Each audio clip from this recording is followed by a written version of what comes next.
Hi guys, అందరూ ఎలా ఉన్నారు? నేను మీ శ్రీదేవి, కాకినాడ అమ్మాయిని. నేను ఆల్రెడీ షార్ట్లో మెన్షన్ చేశాను కదండి, ఇది వచ్చి ట్యూనా ఫిష్. దీన్ని శ్రీన్ కోసం కర్రీ కింద, లవ్లీ కోసం ఫ్రై కింద అయితే కుక్ చేశాను.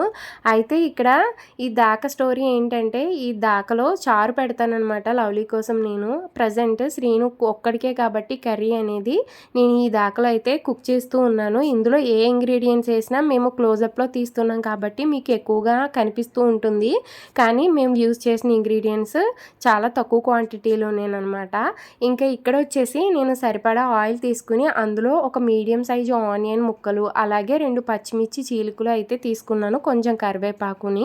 అవి ఫ్రై అవుతూ ఉండగా నేను ఇక్కడ పీసెస్ని అయితే వేరు చేస్తున్నాను అనమాట. ఇందులో దలసరిగా ఉండేవి కర్రీ కోసం తీస్తున్నాను, కొంచెం పలచగా ఉండేవి ఫ్రై కోసం తీస్తున్నాను.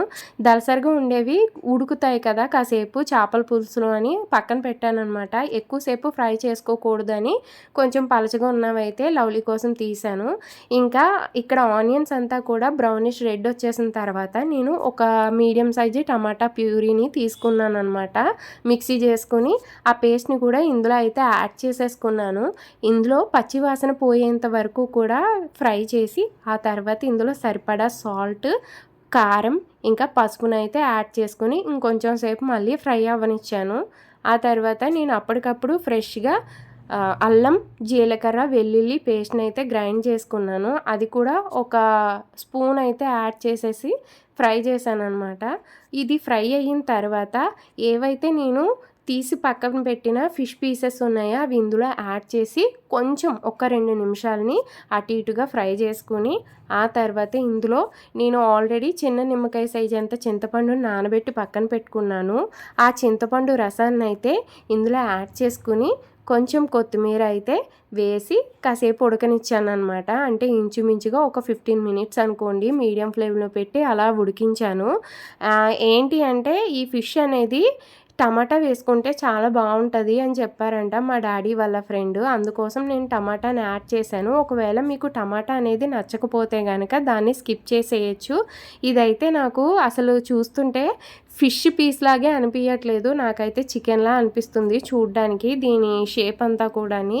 యాక్చువల్గా నేనైతే ఫిష్ని తినను, అందుకోసం నేను కుక్ చేస్తున్నాను తప్ప దాన్ని అయితే టేస్ట్ కూడా చేయట్లేదు అనమాట.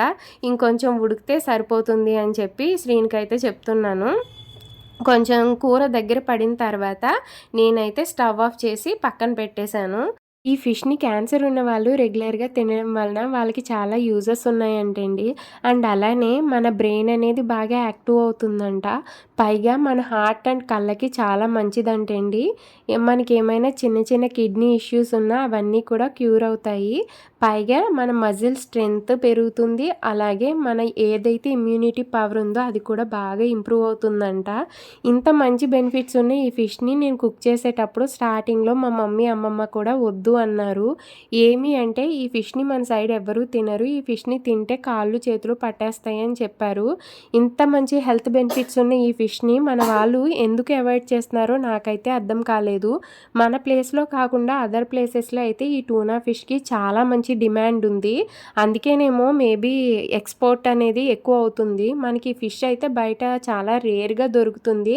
మీకు ఎప్పుడైనా కనిపిస్తే మాత్రం ఖచ్చితంగా కుక్ చేసుకోవచ్చు. ఎందుకంటే ఈ ఫిష్ని తిన్నా శ్రీనుకి ఎలాంటి కాళ్ళ నొప్పులు లేదంటే ఎలాంటి పెయిన్స్ అయితే రాలేదు. లవ్లీ కూడా బాగానే ఉంది.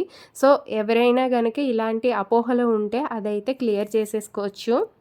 ఇంకా లవ్లీకి ఈ ఫిష్ని ఫ్రై చేసి పెట్టినప్పుడు తనైతే దీన్ని చికెన్ అని అనుకుందనమాట. ఆ టైప్లో ఉంది ఫ్లేవర్ అనేది కూడాని. పిల్లలు కూడా ఇష్టంగానే తింటారు. ఒకసారి అయితే ట్రై చేయండి. లవ్లీ ఫిష్ ఫ్రైలోకి నేను పెద్దగా ఇంగ్రీడియంట్స్ ఏమీ యూజ్ చేయలేదండి. ఫిష్ పీసెస్లోకి సరిపడా సాల్ట్, పసుపు, కారము, అల్లం, వెల్లుల్లి, జీలకర్ర పేస్ట్, కొంచెం కొత్తిమీర, కొంచెం కరివేపాకు, సరిపడా ఆయిల్ తీసుకుని ఫ్రై అయితే చేసేసాను. నేను మీడియం ఫ్లేమ్లో అయితే ఫ్రై చేశాను. ఫ్రై చేసేటప్పుడు పైన వైట్ కలర్గా అయితే ఫామ్ అయింది. అదేమీ కాదండి, ఈ ఫిష్లో ఉండే ఫ్యాటీ యాసిడ్స్ అనమాట. సో దానివల్ల ఏం ప్రాబ్లం లేదు.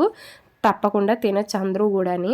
అండ్ ఇంకొకటి ఏంటి అంటే లాస్ట్ 3 డేస్‌గా నా హెల్త్ అయితే అస్సలు బాగోట్లేదు. ఏమాత్రం నా హెల్త్ నన్ను సపోర్ట్ చేయట్లేదు. స్కూల్‌కి కూడా వెళ్ళట్లేదు. ప్రెజెంట్ అయితే ప్రాసెసింగ్‌లో ఉందనమాట. వీడియోస్ అయితే అప్లోడ్ చేస్తున్నాను కానీ మీ కమెంట్స్ చాలామందికి నేను రిప్లైస్ ఇవ్వట్లేదు. కొంతమందికి అయితే ఇచ్చాను. అయితే ఇంకా చాలామంది బ్యాలెన్స్ ఉన్నారు కదా! మీ అందరికీ కూడా 2 డేస్‌లో అయితే క్లియర్ చేసేస్తాను. ఇప్పటికే చాలాసార్లు చెప్పాను కదండీ! Sorry for that. మీ అందరి కమెంట్స్‌కి నేను తొందరలోనే రిప్లై అయితే ఇచ్చేస్తాను. అండ్ మీ అందరి కమెంట్స్ చదివేటప్పుడు నేనైతే ఒక కామన్ పాయింట్‌ని నోటీస్ చేశాను. అదేంటి అంటే లవ్లీకి షుగర్ ఎలా వచ్చింది? తనకి ఏం సిమ్టమ్స్ కనిపించాయి? అలాగే మీకు షుగర్ ఉందా అని అడుగుతున్నారు. ఈ డౌట్స్ అన్నిటిని నేను క్లారిఫై చేస్తూ ఒక వీడియో అయితే చేస్తానండి. నెక్స్ట్ వీక్ అయితే అప్లోడ్ చేస్తాను. అండ్ అలానే శ్రీని కోసం కూడా అడుగుతున్నారు. శ్రీనికి క్యాన్సర్ సిమ్టమ్స్ ఏం కనిపించాయి? తనకి వచ్చిన క్యాన్సర్ ఏంటి అని అడుగుతున్నారు. వీటిని కూడా నేను క్లారిఫై చేస్తూ ఒక వీడియో చేసి అది కూడా వీలైనంత వరకు నెక్స్ట్ వీక్‌నే అప్లోడ్ చేసేస్తాను. అండ్ ఈ వీడియో నచ్చినట్లయితే లైక్ చేసి, కమెంట్ చేసి నా ఛానల్‌ని అయితే సబ్స్క్రైబ్ చేసుకోండి. కొత్తగా వచ్చిన వాళ్ళు ఎవరైనా ఉంటే.